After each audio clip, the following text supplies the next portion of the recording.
صبر جميل والله المستعان على ما تصفون. نحمده ونصلي ونسلم على رسوله الكريم اما بعد فاعوذ بالله من الشيطان الرجيم من همزه ونفخه ونفثه ثم عفونا عنكم من بعد ذلك لعلكم تشكرون. اللہ رب العزت نے بنو اسرائیل کو مخاطب کر کے کہا کہ جب موسیٰ علیہ السلام تورات لینے کے لیے 40 راتیں آپ نے گزاری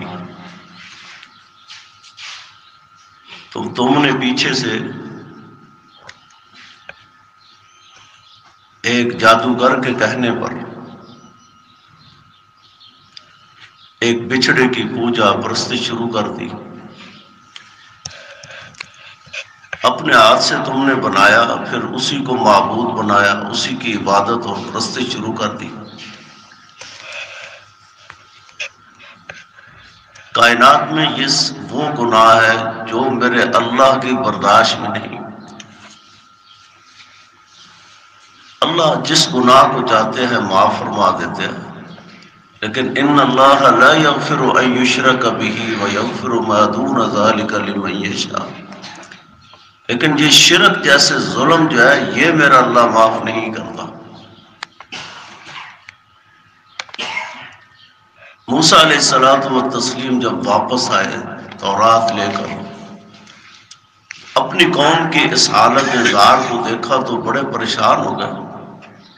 قوم کو سمجھایا، اور جب تم نے اس سے توبہ کی تو ثم عفونا عنکم، ہم نے اس گناہ کو بھی تمہارے لیے معاف کر دیا. لعلکم تشکرون، کہ شاید کہ تم شکر گزار بن جاؤ. اللہ رب العزت بڑی غفور الرحیم ذات ہے.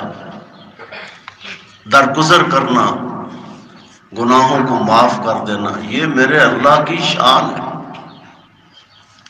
انسان جتنا بھی گناہگار ہو، گناہ کر کر کے تھک جاتا ہے، لیکن وہ ایسی بخشنہار ذات ہے جب اس کے سامنے گڑ گڑاتا ہے، اپنی آنکھوں سے ایک قطرہ بہاتا ہے، اللہ زندگی کے سارے گناہوں کو معاف کر دیتا ہے.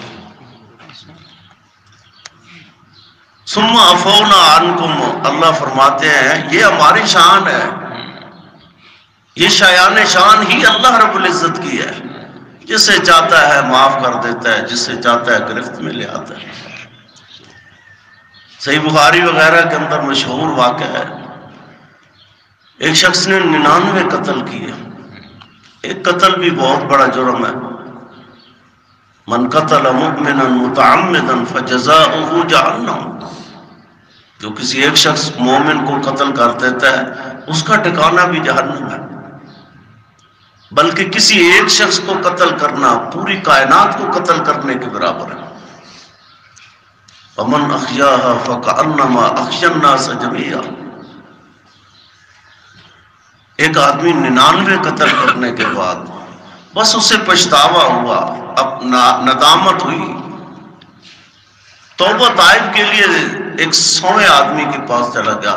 لاہ عمل پوچھا جائے کس طرح میں اپنے گناہوں سے توبہ کروں. اس نے بتایا کہ اب تمہارے توبہ کا کوئی رستہ نہیں، تو اس نے اسے بھی قتل کر دیا، 100 پورے کر دیے. اس کے بعد جو ہے کسی کے پاس گیا تو اس نے اسے توبہ کا رستہ بتایا. سکرات الموت سے پہلے تو میرے اللہ نے دروازے کھول کے رکھے ہیں. کوئی کتنا ہی پاپی کیوں نہ ہو، کوئی کتنا ہی گناہگار کیوں نہ ہو، گناہوں کے اندر لتھڑا ہوا جب میرے اللہ کی بارگاہ میں آ جاتا ہے تو میرا اللہ اس سے زیادہ خوش ہو جاتے ہیں. یہ گناہگار بھی میری بارگاہ کے اندر آ گیا. تب تو نبی رحمت صلی اللہ علیہ وسلم نے فرمایا، اللہ رب العزت فرماتے ہیں، حدیث قدسی ہے کہ اگر یہ بنو آدم جو ہے یہ گناہ کر کے میرے پاس بخشش کے لیے نہ آتا تو میں ایک ایسی مخلوق پیدا کرتا جو گناہ کر کے میری بارگاہ میں آتی بخشش کے لیے۔ گناہ کر کے اللہ کی بارگاہ میں آنا یہ اللہ کو بڑا پسندیدہ اور محبوب عمل ہے۔ اپنے گناہوں پہ کبھی نادم ہو کر دیکھیں، کبھی پشیمان ہو کر دیکھیں تو صحیح۔ اللہ نے تو اس 100 قتل کرنے والے جو اتنے بڑے مجرم تھا، ابھی تو وہ توبہ کے ارادے سے باہر ہی نکلا تھا تو اسی حالت کے اندر موت آ گئی، میرے اللہ نے اس کی بھی بخشش فرما دی۔ جس بستی کی طرف جا رہا تھا توبہ کرنے کے لیے، ابھی تو وہ بہت دور تھی، میرے مہربان رب نے، غفور الرحیم رب نے زمین کو حکم دیا، زمین کو کہا کہ آپ سکڑ جائیں تاکہ وہ بستی میرے بندے کے قریب آ جائے۔ زمین کو حکم دے کر سکیڑ کر جائے، اللہ نے اس کی بھی بخشش کا ذریعہ بنایا۔ مشہور صحیح بخاری کے اندر واقعہ آتا ہے، ایک عورت نے ایک کتے کے بچے کو پانی کے چند قطرے پلا دی، اللہ نے اس کی زندگی کے سارے گناہوں کو معاف کر دیا۔